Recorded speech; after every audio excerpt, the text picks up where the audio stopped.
Welcome once again to the DRH show. Today, I'm joined by a professor in psychology at the University of the South, Sewanee, Dr. Sherry Hamby. Thanks for joining me. Thank you for having me, Dennis. I'm happy to be here. Well, it's great to have you here, Dr. Hamby, and I know you're extremely busy, so I'm really grateful that you accepted my invitation to be to take part in this interview. Now, Dr. Hamby, let's kick this off for anyone who hasn't come across your work. Please tell us about your background, your trajectory in life, and how you ended up doing what you're doing. Sure. So I got a degree in clinical psychology from the University of North Carolina at Chapel Hill, but I ended up discovering over the course of my graduate training that I really loved research. So although I did work in practice for several years, I have spent most of my career focusing primarily on research and training.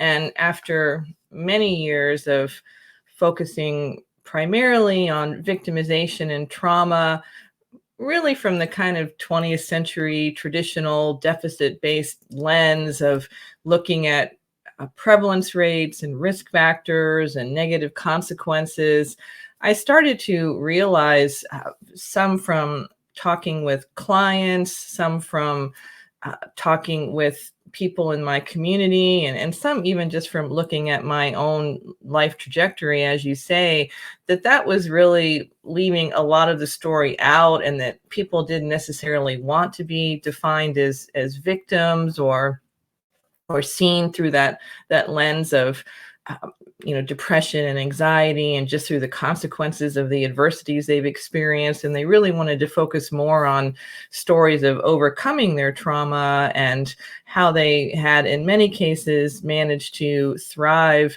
despite even really high burdens of trauma. So I started shifting my work to more strengths-based focus, and that is really almost exclusively what I've been doing now, is focusing on resilience for about 10 years, and then probably another 15 or so where I've been making that transition to really thinking more about how people overcome trauma than just understanding that a lot of people do experience it. And since, of course, you devoted a lot of time and effort in understanding about victimization and trauma, you are now an internationally recognized authority within that area. So if you could just kind of give us some sort of snapshot or the highlights of the research within this area, or perhaps you could give us some of the latest research trends. Sure. I think that the most important thing that has happened in trauma research has been this revolution in understanding the impact of trauma dosage. So when I first got started in doing victimization and trauma research back in the 80s and 90s, most of the time people only focused on a single type of trauma. So maybe it was child abuse, or maybe it was sexual assault or bullying. And there wasn't very much understanding of the interconnections among these different types of experiences, or what the true lifespan burden of all of these different experiences are on each of us. But around the turn of the century, thanks in part to some of the work that I did with David Finkelhorn and Heather Turner, and also to the work of other people, for example, Vince Felitti and his colleagues who worked on the adverse childhood experiences studies, that really created a shift in how we think about trauma. And now I think the most important thing to understand about trauma is dosage, and that there's this incredibly strong dose-response relationship between how many different kinds of adversities we've experienced and what our outcomes have been, not just with regard to the classic kind of psychological study of outcomes like depression and anxiety or suicidality or things like that, but also all kinds of health outcomes like asthma, diabetes, cancer, heart disease, and that there's just this, it's really a big shift in thinking. And I hope if people only remember one thing about trauma from watching our show today, that they will understand how important it is to think about it in terms of dosage. Absolutely. And I think people would be watching this if they haven't experienced trauma themselves. They might want to know how pervasive trauma is. And I would imagine because of the bulk of work that we're doing about trauma, the more that we learn about it, is it true that, would you say that it has becoming more progressive over the years? Pervasive, sorry. Yes, I think that has been another thing that has been really surprising about trauma research as we've learned more and more about it. So, back in the 70s and 80s, when people really started using scientific principles to study trauma, people like Murray Strauss and Mary Koss, the country and around the world were shocked to find out that as many as 10% of intimate relationships were violent, or Mary Koss's groundbreaking research showing that 1 in 4 women had experienced a sexual assault at college or earlier. And those numbers are big numbers in terms of thinking about it in terms of a public health problem. But as we've gotten more comprehensive and holistic and look at this lifespan trajectory, we now recognize that almost everybody eventually experiences some kind of trauma. In my work and also in many other studies that have been done around the world on this topic, even by the end of adolescence, at least 80% in the United States, it's 70-80% even in other countries around the world, even some with terrific social safety nets, that people have experienced some kind of victimization. So again, like child abuse or bullying or sexual offenses. If you broaden it out to considering other kinds of things like witnessing violence or other kinds of traumas that don't have anything to do with violence, like the death of a loved one, or the pandemic, certainly, then you really get to virtually everybody has really been affected by trauma. Then there's not very many people whose dosage of trauma is truly zero. Absolutely. Now, Dr. Hamby, you mentioned about the pandemic, and of course, it's beginning to taper off and countries begin to open up. But when it comes to pandemic, have you seen some sort of post-pandemic trauma or post-pandemic violence? Absolutely.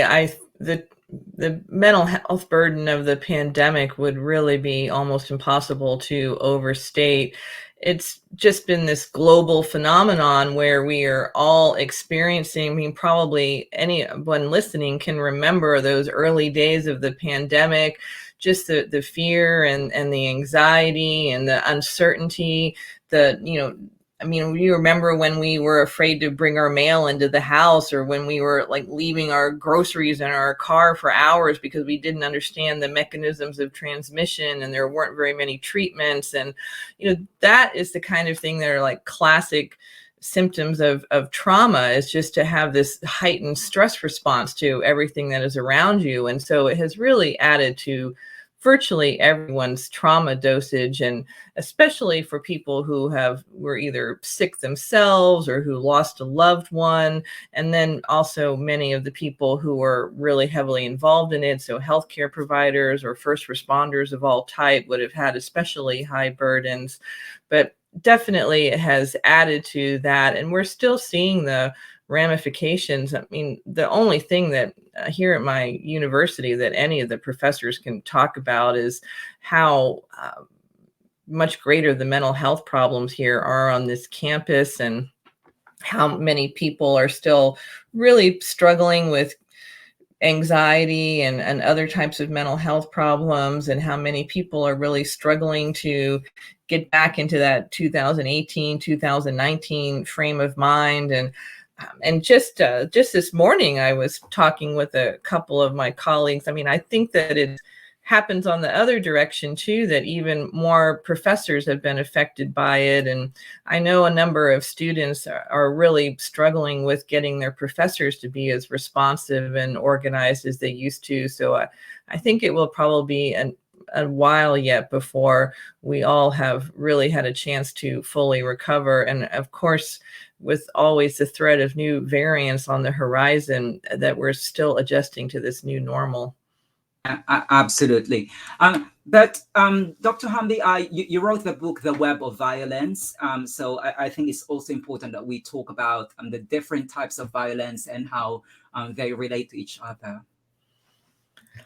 Sure. So one of the main points about the web of violence was the interconnectedness among different types of violence. And so there's some forms of interconnection that have been recognized for a long time. So, example, the relationship between intimate partner violence and child abuse, or the relationship between exposure to intimate partner violence as a child, for example, and then getting into violent relationships yourself as you were Mhm. older, what's known as the intergenerational transmission of violence. But it turns out that actually many other types of violence are also interconnected, even things that don't seem interconnected. So bullying is also related to child abuse, and even things like property crimes are connected to things like sexual assault. And what we are starting to understand is that what's happened in all these different silos of research, with like the bullying researchers over here and the child abuse researchers over here and the community violence people over here, et cetera, is that they're kind of all rediscovering the same risk factors, and that there's these vulnerabilities that put people at risk, not just for one particular type of violence, but for many different types of violence. And so we really need to take that broader, more holistic approach of understanding our trauma dosage across the lifespan, and understanding how some of these vulnerabilities are creating many different types of harms and not just a single harm. And of course, Dr. Hamby, you're not just an author, and you're not just a researcher, but you're also a TEDx speaker. I've seen your TEDx talk. Let's dig deeper into your TEDx talk. Would you mind sharing about the relationship between trauma and resilience? Of course, resilience is also another aspect of your research. Yes, thank you for mentioning that. So all of the stuff that we've been talking about so far, I've often been told that that is a pretty bummer message, as I mentioned in my TED talk. But one of the great things about really truly reckoning with the burden of trauma is that we also start to realize that resilience is a much more common phenomenon. So again, going back to 20th century science and clinical work, people tended to think of resilient people as remarkable and rare, like unicorns that you may even never see one. Maybe they don't even really exist. But I like to say that resilient people are more like squirrels. We're everywhere, and that there are so many different pathways to overcoming trauma, and that we haven't fully recognized how many people do find ways to good lives despite even high dosages of trauma. I love the metaphor that you use between unicorn and squirrels. But my question to you is, why is it that some people seem to be born with the ability to overcome setbacks, whereas you'll find people who seem to be struggling with coping, if they are squirrels, as you put it?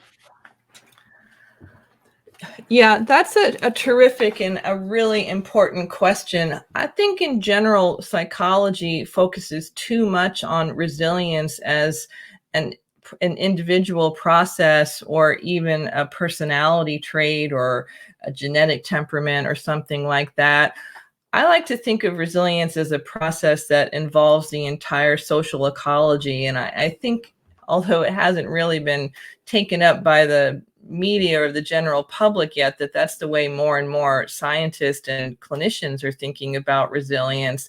And so it's not, so there's a couple of different things that's important to understand about that. First, if you're looking at somebody who is having trouble coping with something, that might not be the first trauma that they've experienced. And a lot of the difference is actually back to what we were already talking about in terms of trauma dosage. And so sometimes, for example, like to take a famous example, like after the terrorist attacks of 9/11, The rates of PTSD in New York and Manhattan, even lower Manhattan, were actually very low. They were under 10%.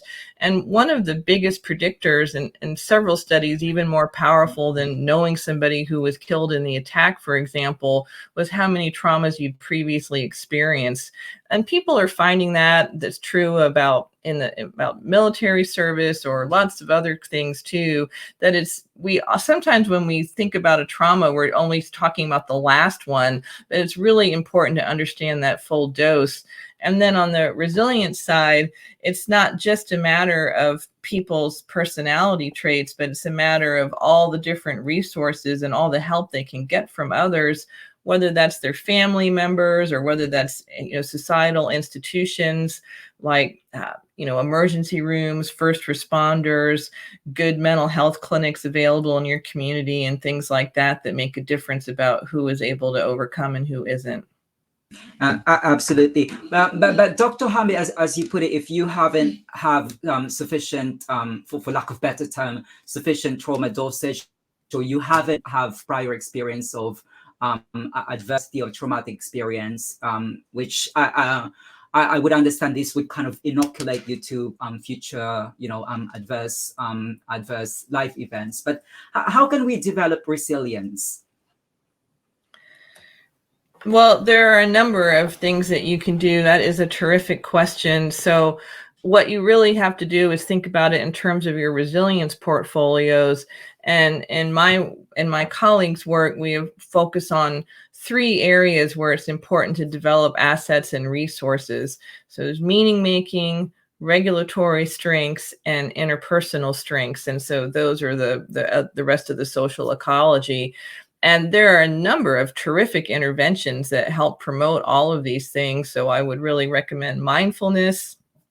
For your viewers who want to try mindfulness, I strongly recommend this 40-day free online program that Tara Brock and Jack Cornfield do that's called Mindfulness Daily. If you just Google Mindfulness Daily, it'll take you right to their site. It's 10 minutes a day, and it's completely free, and it's there's some of the most esteemed practitioners of mindfulness in the country. It's also in terms of narrative, or, one of my other favorite interventions, I'm happy to talk about lots of different ones, are exposure to green spaces. So things like gardening, or things like just spending time outside in nature. And in Japanese, they call that Shinrin Yoku, or forest bathing. And that is all really strong evidence-based practice about ways to build up your strengths. And by building up your strengths and your assets and your resources, then that will promote your well-being, and it will help you put together a good and happy life, even if you have a really high burden of trauma. Well, thank you for sharing Mindfulness Daily and those resources. I'll try to do a quick Google search, and I'll save the trouble for the viewers to look it up. So I'll put all the links in the description, on the description note. You might have come across with these questions, but for the benefit of the viewer, Dr. Hamby, because we think about resilience and how that it is, it could be viewed in different, in different lenses. But when we think about resilience, what's the application of it? Not just in terms of mental health or in terms of trauma. What would be the other applications of these traits? Well, I think that these traits are good for anybody's well-being, no matter what their dosage is.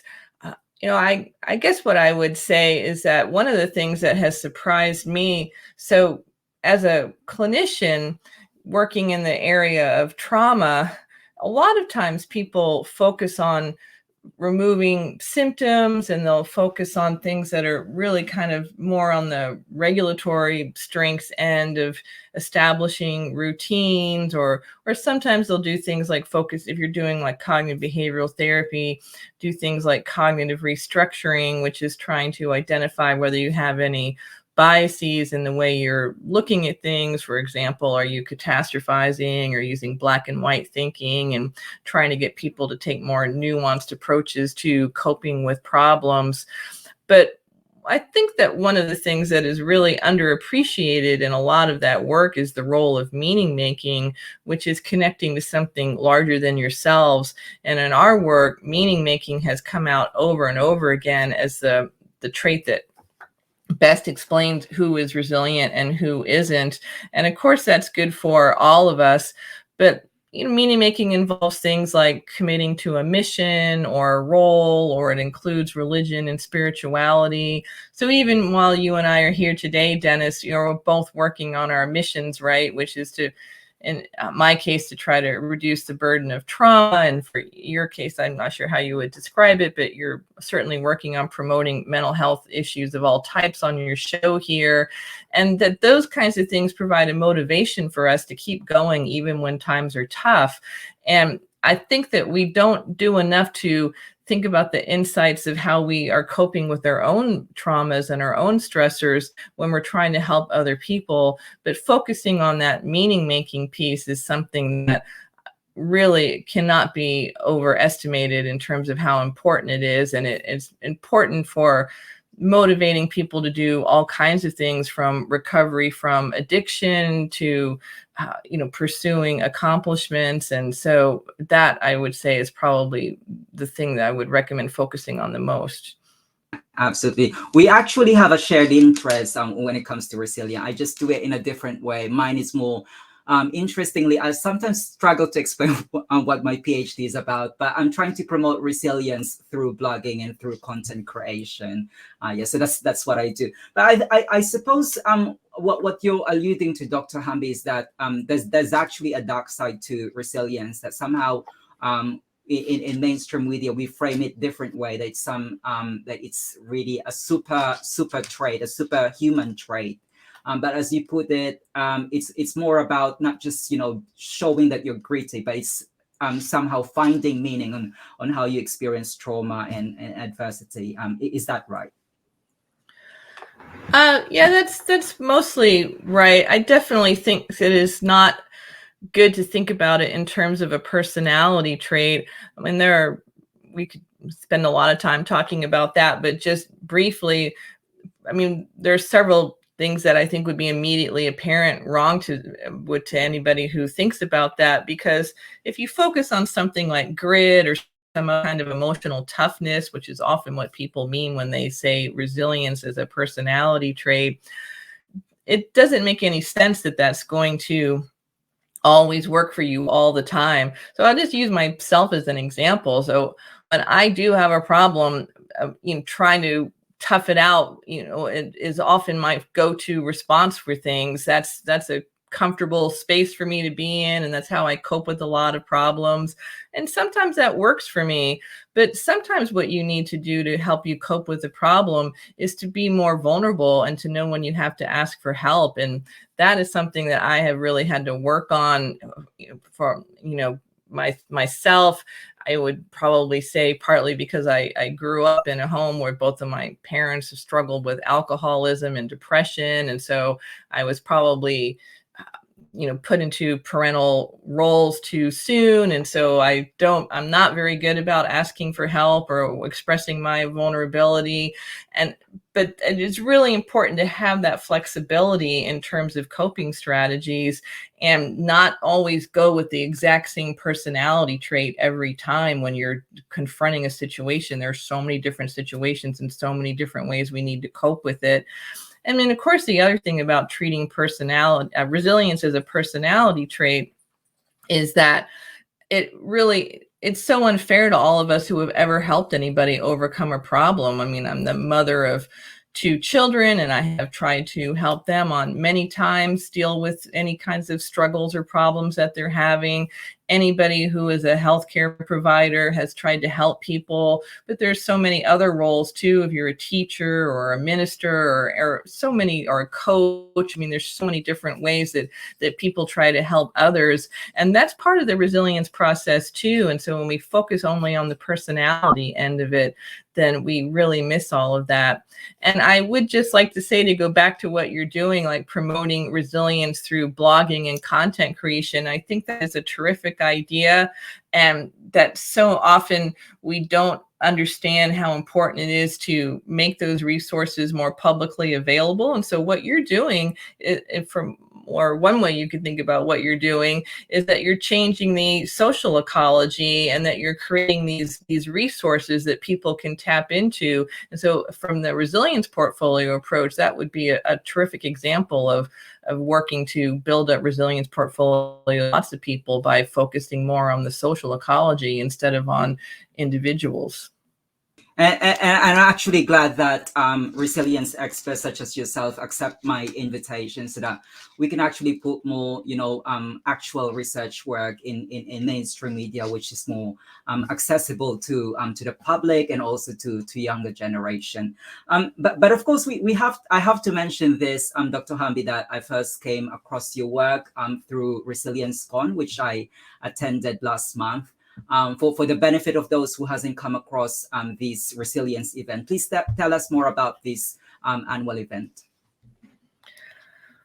Well, that's a great question to follow up with, because I think that in many ways, Resilience Con is trying to do much of what you're trying to do with this show, Dennis, is that one of the things that I realized as I started to get more involved in strengths-based work myself is that there wasn't very many professional outlets for that work, and so by creating a conference that focuses on resilience and focuses on strengths, I'm trying to create a professional space that encourages other people to shift to that way of thinking, and to try to tighten the grip of the deficit-based lens on the way that people approach trauma and adversity in their work.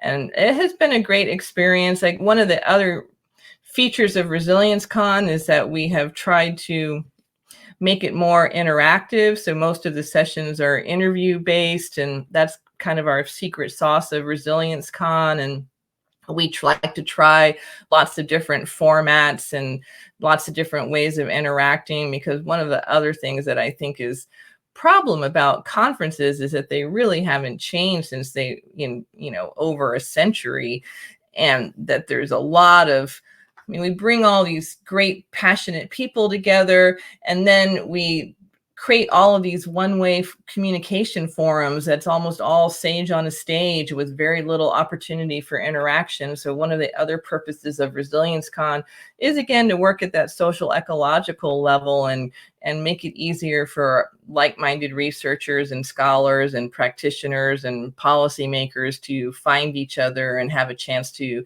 get to know each other and learn from each other's work. I'm actually glad you mentioned about the format of Resilience Con, and also it's quite interesting because I googled for, because my research area is obviously resilience. I googled for a resilience specific conference, and I'm quite surprised that there's not a lot of them, and I actually have to present across the pond. I couldn't find anyone here in the UK. There's one in Germany, but I actually missed the submission date. But I actually like the fact that, as you've mentioned it, you're offering a different format, because as what you've put it, conference seems like they're working on a template. But when I attended Resilience Con, that was the first time that I actually did a 20 by 20 presentation. So that was quite something new for me. So I'll definitely be attending the next Resilience Con. So for any resilience researchers who are watching this interview and you also want to present your research, be it resilience related or otherwise, I'll put the link to the Resilience conference, or you could also get in touch directly with Dr. Hamby. But let's go back to violence and trauma, Dr. Hamby. Across your work, because you've been working for decades within this area, what would you say are some of the biggest misconceptions about violence and trauma? Oh, well, that is a terrific question. Well, again, I probably would emphasize that I think the biggest misconception, and this is an important misconception because so many of our services, including law enforcement and our emergency rooms, and even a lot of our social services, are set up around the idea that trauma is this isolated incident that doesn't happen to very many people. And if it does happen to somebody, that it's probably just going to be this single thing, bad thing that happens one time in their life. And then they can just get over that and they'll be fine. But really, trauma is a chronic and constant companion to so many people, and something that they experience over and over and over again. Although most people in the nationally representative surveys that have taken place in the United States and many other countries around the world might have average numbers of victimizations in the 2 or 3 or 4 range. There are people in our studies, if we ask 20 questions about 20 different types of victimization, then they will say that they've experienced all 20 of them, or 17 or 18 or 19. And I think that we still haven't sufficiently reoriented towards understanding that there can be this problem and then sooner or later, bad things are going to happen to almost everybody. And the resilience world, if anything, I think is still stuck in that framework more than the violence and trauma world is, so that when they talk about resilience, they're almost always talking about resilience after a specific incident, whether it's a terrorist attack or a rape or a flood or whatever. And they, again, have not got that lifespan approach that this is not the first bad thing that has happened to these people, and it probably won't be the last bad thing that happens to these people. And so they tend to think about resilience like, well, are you or are you not resilient around this one particular thing? Instead of what they should be doing is, do you have the assets and resources to put together a good life so that you can thrive, even though you are periodically exposed to tragic events? Absolutely, and a good thing you mentioned about the stereotypical understanding of what resilience is, that it has just to it's an offshoot of an event rather than actually a process. And I think resilience researchers should focus more on intervention, on how actually we could, as you put it, expand more the resilience portfolio, so that everyone, whether they've encountered adverse life events, they could benefit from boosting the levels of resilience. Now, Dr. Hamby, we're already approaching the end of this interview, so I've actually saved 5 questions for you. We kind of learn about your work as a researcher, but let's delve more into your human side. So the first question that I want to hear from you is, that I want to ask you is, what would you say are the highlights of your career so far, aside from your TEDx talk? Oh, that's funny that you asked me that. Somebody asked me that the other day for the first time. Well, I think I'm most proud of the work that I've done on polyvictimization and trauma dosage.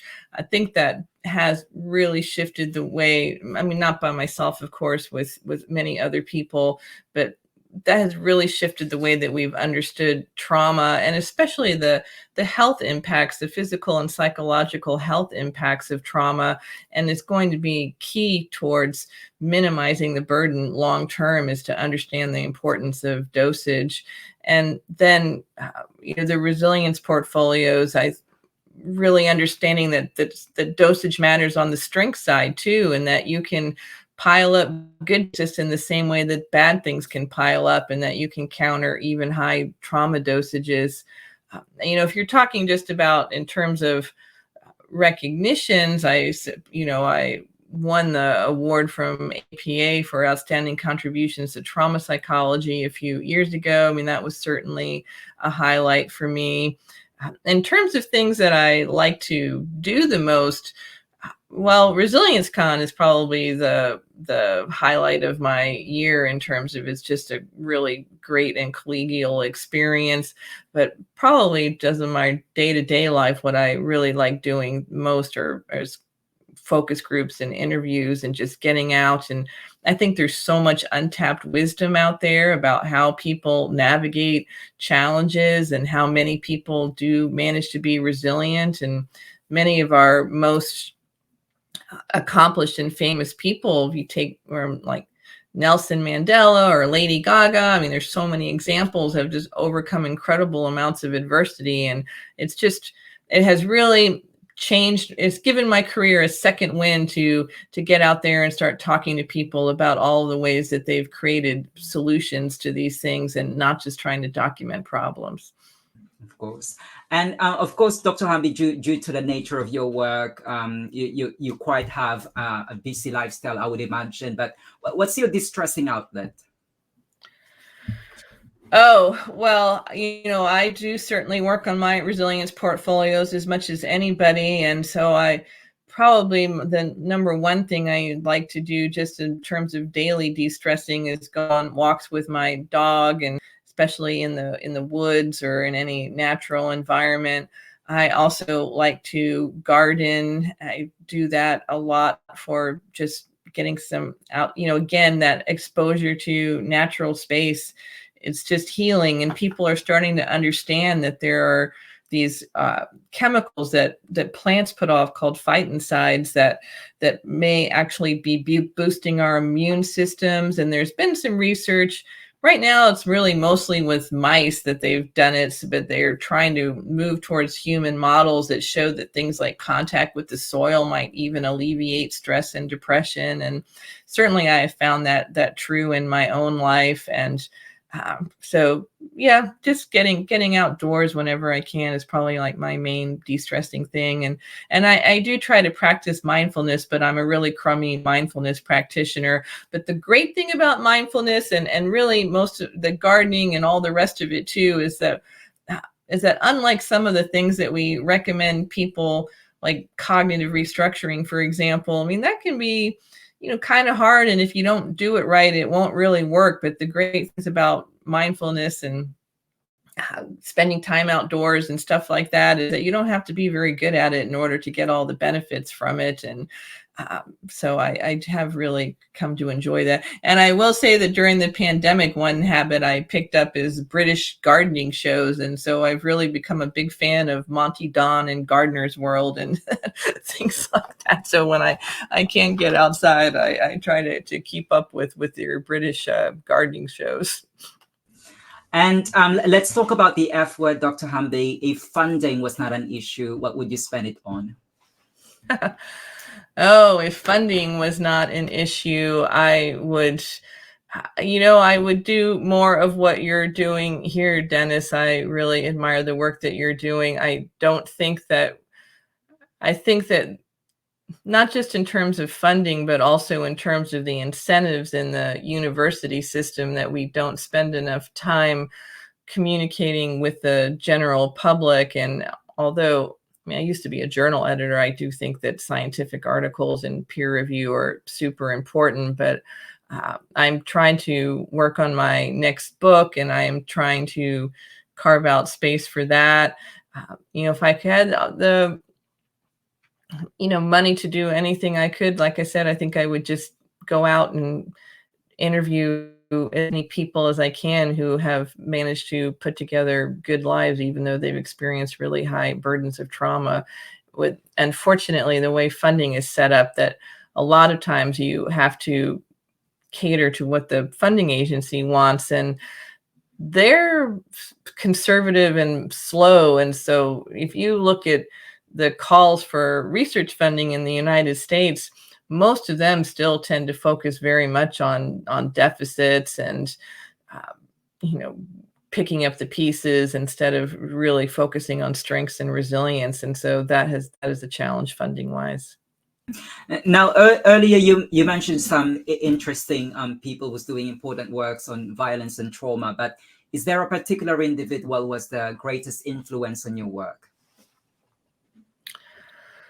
Oh, well, probably David Finkelhor has been the greatest influence on my work. He is the one who invited me to join his Crimes Against Children Research Center and start the projects that would actually lead to the work on poly-victimization and the National Survey of Children's Exposure to Violence. And also, I would say that he is really the person that I mostly model myself after in terms of, I think he's a terrific writer, and I think he does a great job of communicating. He was really one of the first people who really got good at communicating with the media and doing more interviews for the general public, and he writes op-eds, and then he and Murray Strauss founded a violence conference, and that was really pretty much where I realized that I could start a conference too, and that you don't have to be the American Psychological Association or something like that to create a space for colleagues to gather. And so, yeah, it would probably have to be David. And if you were not a researcher, what would you have pursued in life? In another time, another space, what would have been Dr. Sherry Hamby? Oh, well, when I was younger, like many people, I had many different fantasies about that. Well, of course, as I mentioned, my original career goal when I started studying psychology was to become a full-time therapist. But when I was in school, I also briefly thought about trying to join the Foreign Service and becoming a diplomat. Sometimes I think I would have been nice to study anthropology, and